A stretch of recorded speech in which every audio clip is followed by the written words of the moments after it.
হলো অনেক। ও কে কে কে ওখানে?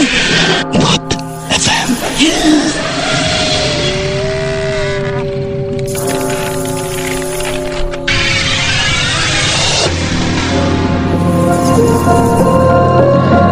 শুনছেন সবসময় রেডিও ফুটের সাথে আছে রাসেল এবং চলছে ভূত FM। ভূত FM আপনাদের সবাইকে আবার কিরকম হচ্ছে? আমি জাস্ট একটা ফান মজা আর কি। ওকে, সো ওখানে আমি গিয়ে শুনলাম যে ওখানে নাকি একটা বাসা আছে।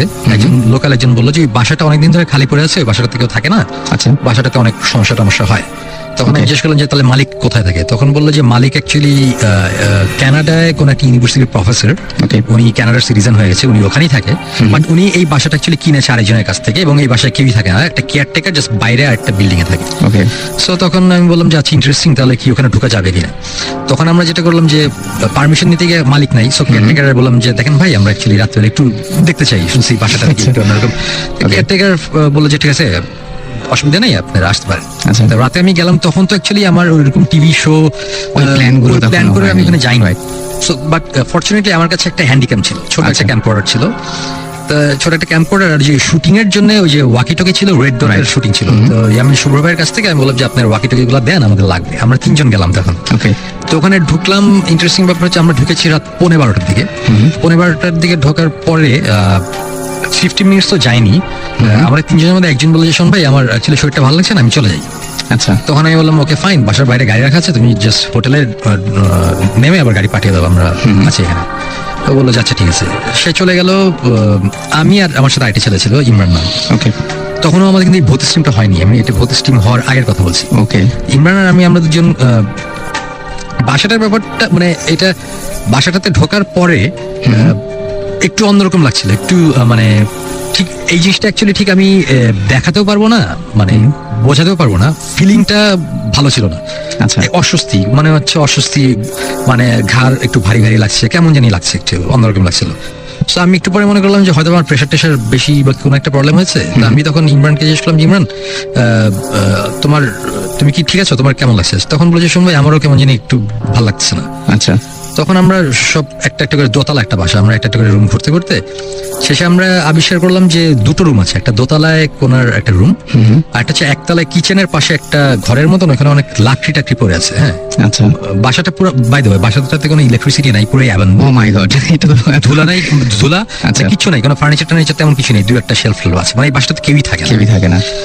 এবং সবচেয়ে ইন্টারেস্টিং ব্যাপার যেটা আমাকে স্ট্রাইক করেছিল যে জিনিসটা, সেটা হচ্ছে যে বাসাটাতে ঢোকার সময় কেয়ারটেকার যখন বাইরে একটা তালা ঝুলানো ছিল, তালাটা খুলে দিয়ে কেয়ারটেকার দরজাটা খুলে বললো যে আপনারা যান। তখন আমি বললাম আপনি যাবেন না? বললাম না।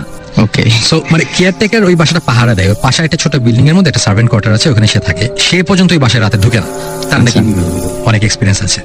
সো তখন থেকেই আমাদের মধ্যে একটা ইয়ে ছিল যে ব্যাপারটা কি একটু দেখি। সো আলটিমেটলি আমরা সব কয়টা রুম ঘুরতে ঘুরতে 2টো রুমে গিয়ে না বেশ অন্যরকম, মানে এটা ঠিক আমরা ঠিক বোঝাতে পারবো না, মানে গুজ বাম্প হচ্ছে খামাখাই, মানে কেমন জানি লাগছে। সো তখন আমি ইমরানকে বললাম ইমরান এই 2টা রুম তো কেমন জানি লাগছে, একটা কাজ করি তুমি একতলায় ওই রুমটাতে থাকো, আমি দোতলায় রুমটাতে থাকি। তো আমরা দুজন আলাদা হয়ে গেলাম, স্প্লিট আপ। সো সে নিচে, আমি উপরে ওয়াকি টকিতে কথা বলছি, হঠাৎ করে মনে হলো যে খুব উইয়ার্ড একটা নয়েজ পেলাম কোন একটা জায়গা থেকে, মানে এটা হচ্ছে একটা বিড়াল কাঁদে না মানুষদের মতন করে, বাচ্চাদের মতন করে, ওটা ঠিক বিড়ালের কান্নার আওয়াজ ঠিক না, আওয়াজটা হচ্ছে ফর এন এক্সাম্পল, মানে আমি যদি এইভাবে বলি যে একটা বিড়াল কাঁদতে চাচ্ছে, কিন্তু কেউ যদি বিড়ালের গলাটা চাপতে ধরে তাহলে ধরে রাখে, মানে তার আওয়াজটা আসতে চলে যাচ্ছে, মানে আটকে যাচ্ছে আর কি। জিনিসটা খুব উইয়ার্ড লেগেছে, এবং এই আওয়াজটা একতলায় ইমরান ছিল, সেও শুনেছে, আমি দোতলাতেও শুনেছি, একই আওয়াজ, একই রকম। এবং কিন্তু আওয়াজটা কিন্তু খুব ফেইন্ট একটা আওয়াজ। ওকে। ইমরান উপরে আসতে বলে যে শুনবেন আপনি কিছু শুনছেন? আমি বললাম হ্যাঁ আমি শুনছি। তা আমরা আশেপাশে রুম টুম ঘুরতে ঘুরতে হঠাৎ বললাম যে আবার আওয়াজটা পেলাম, তখন বুঝলাম আওয়াজটা ছাদ থেকে আসছে। আমরা দৌড়ে 2জন ছাদে গেলাম, ছাদে গিয়ে দেখলাম যে ছাদে কিছু নাই, নিচে ধূপ টাইপের একটা আওয়াজ হয়েছে। ওকে, আমরা আবার নিচে আসলাম, নিচে এসে দেখলাম নিচে কিছু নাই। তারপরে আমি দোতলায় যে রুমটাতে ছিলাম ওই রুমে একটা ক্লোজেট ছিল, দেয়ালের মধ্যে একটা আলমারি টাইপের দেয়ালের সাথে লাগানো ছিল, ওটা আমরা অনেক টেনে খোলার চেষ্টা করছিলাম, ওটা পারছিলাম না। ইন্টারেস্টিং ব্যাপার হচ্ছে আমরা যখন উপরে ছাদে গেলাম, ছাদ থেকে যখন নিচে আসলাম, এসে দেখলাম যে ওই দোতলার ওই রুমটার একটা পাল্লা অলরেডি ওপেন, খোলা। ওকে। সো তখন আমার এক্সপ্লেনেশনটা হচ্ছে আমরা অনেক টানাটানি করেছি, বাসাটা অনেক পুরানো, এটা তখন লুজ হয়ে গেছে, আমরা যখন উপরে গেছি তখন জিনিসটা খুলেছে। তো Okay. এটার সাথে ভৌতিক কিছু নাই। সো ব্যাপারটা এরকম। আচ্ছা বাট এতটুকু আমি বলবো যে আমরা যতক্ষণ এই বাসার মধ্যে ছিলাম, আমাদের একটা সময় এসে বুঝলাম যে আমাদের মানে মাথাটা অনেক ভারী হয়ে যাচ্ছে। মানে এই জিনিসটা কখনোই আমি বোঝাতে পারবো না যে ফিলিংটা কি। মানে অনেকটা জ্বর আসলে যেরকম লাগে ওইরকম একটু ওরকম লাগছিল।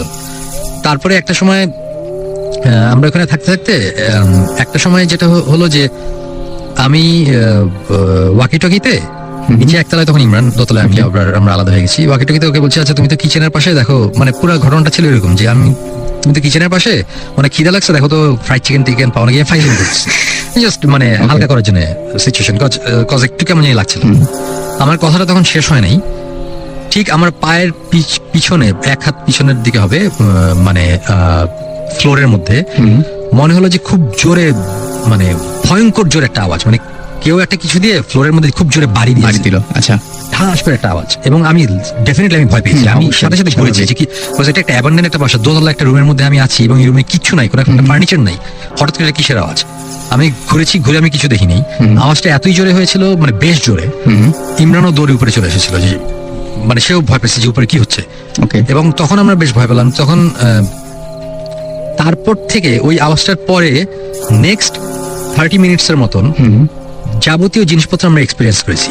যাবতীয় জিনিসপত্র মানে আমি কিন্তু বলছি না যে আমরা ভূত দেখেছি, আমি বলবো না যে সাদা শাড়ি পরে একজন এসে সামনাসামনি দেখা এরকম কিছু না, নাথিং লাইক দ্যাট। বাট আমরা যেসব জিনিসপত্র এক্সপিরিয়েন্স করেছি, এটা মানে আমি এখন বলছি না, এগুলো জিনিসপত্র সবই ডেফিনেটলি ভৌতিস্টের যখন টিভি শোটা আসবে ওখানে আসবে।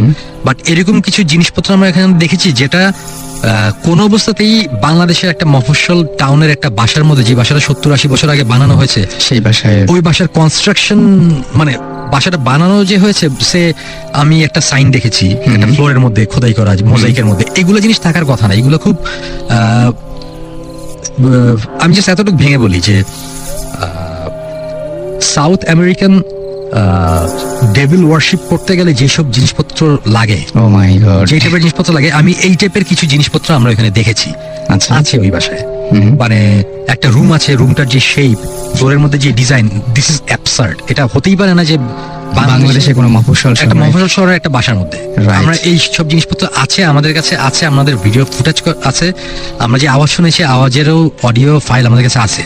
এই টাইপের অবস্থায় আমরা চলে এসেছি। আমরা রাত 3:15টার দিকে আমরা বের হয়ে এসেছি, আমরা থাকতেই পারিনি, বিকজ প্রচন্ড রকম একটা কেমন বাজে ফিলিং হচ্ছে। সময় আমি কয়েকটা জায়গায় পেয়েছি এরকম যে একটা মানে ভূত অনেকেই দেখে না বা সামনাসামনি এরকম কোনো কিছু ঘটে না, কিন্তু প্রথম লক্ষণ হচ্ছে নাকি যে মানে যেটা যে অসুস্থ হয়ে যাবে, মানে কোন একটা মানে ফিজিক্যাল কোন একটা চেঞ্জ আসবে। এটা আমি অনেক জায়গায় অনেকভাবে শুনেছি, এবং আমি জাস্ট এই ঘটনাটা শেষ করি এভাবে। ঘটনাটা যাই হোক নাই হোক, আমরা 3:15টার সময় বের হয়ে চলে এসেছিলাম। যখন আমরা হোটেলে এসেছি, হোটেলে আস্তে আস্তে ইমরান বললো যে শোন ভাই, আমার শরীর অনেক খারাপ লাগছে। রাইট। আমরা শুয়ে পড়ছি আয়সা। আমাদের যে ভিডিও ফুটেজটা ছিল, ওই ভিডিওর ফুটেজটা তখন ওই যে শুভ্র ভাই ওখানে ছিল, গাজী শুভ্র, রেড ডটের, ওনারা যে অ্যাডের কাজের জন্য। শুভ্র ভাইকে আমি দিয়ে বললাম, শুভ্র ভাই এই যে এই ক্যামেরার এই ফুটেজ, আমার কাছে একটা ফুটেজ আছে, এই টেপটা আছে, টেপটা আপনি রেখে দেন, রেড ডটে পুরো লক এন্ড কি রাখেন, এটা খোলার দরকার নেই। আচ্ছা, এটা যখন আমাদের মনে হবে যে খোলার টাইম হয়েছে তখন আমরা খুলবো, এখন দেখার দরকার নেই। এখানে কিছু জিনিসপত্র আমরা দেখেছি যেটা বা আওয়াজ আছে, আমার কাছে ভালো লাগে না, এখন খুলতে চাই না, বেশ অশুভ লাগছিল। হ্যাঁ, শুরু ওটা ওইভাবেই রেখে দিয়েছিল। এবং আসার সকালবেলা মানে ঘুমাতে গেলাম রাত তখন কত সকালের দিকে ঘুমাতে গেছি, আমি দুপুর 12টার দিকে বাদে ঘুম থেকে উঠলাম। ওঠার পর ইমরানের, আমি বুঝলাম যে আমার অনেক জ্বর, আমার 102 এর মতন জ্বর ছিল, আর ইমরানের তখন অনেক জ্বর এবং সে বমি করছে কন্টিনিউয়াসলি। সো আমার কথা হচ্ছে যে হয়তো বা ওই বাসাটা অনেকদিন ধরে আটকানো, কোনো রকম গ্যাস বা কোনো জার্ম কিছু ছিল, এই জন্য হতে পারে, মানে আমরা বলছি না। কিন্তু আমি কিন্তু পার্সোনালি কোইন্সিডেন্সে বিশ্বাস করি না। এবং এই যে এই ঘটনাটা ঘটলো, এইটা অ্যাকচুয়ালি আমার জন্য অনেক বড় ব্যাপার ছিল, এই কারণে আমরা যে জিনিসটা ফিল করেছি ফিজিক্যালি আমি ভালো ছিলাম না।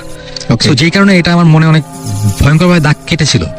এবং গেস হোয়াট, আমরা ভৌতিক টিমটা আবার যখন ফর্ম করার পর প্রায় 1-1.5 বছর পরের কথা, ওই ফুটেজ আমরা নিয়ে বের করলাম আবার। আচ্ছা দেখার জন্য। আমরা তো আমি তো এর আগে ফুটেজটা ওই যে জাস্ট ছোট ওই যে মোবাইলের মধ্যে ছোট ফাইল করে মোবাইলের মধ্যে দেখতাম, সো রেজলিউশনও ভালো ছিল না। যখন আমরা ওই টেপ থেকে আমি একটু জাস্ট ইন্টারাপ্ট করি, হ্যাঁ, শোভন ভাই sure. ফুটেজ আমাদেরকে প্রথমে দেখাতে চাইনি। আচ্ছা হচ্ছে মানে তখন আমরা ভর্তি টিম টুম সবকিছু ছিল না, এই না সে না, ওনার শরীর একটু খারাপ ছিল ফর লং টাইম।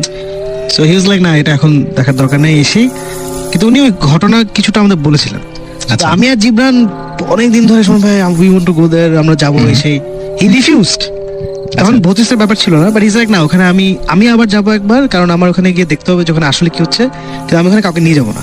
ওকে যে এই করতে করতে করতে ফাইনালি আমরা বলতে বলতে বলতে বলতে দেন উনি ফুটেজটা বের করলেন। এটা বেশ অনেকদিন পরে, 1-1.5 বছর পরে, হ্যাঁ, 1 বছর at least 1 বছর। 1 বছর পর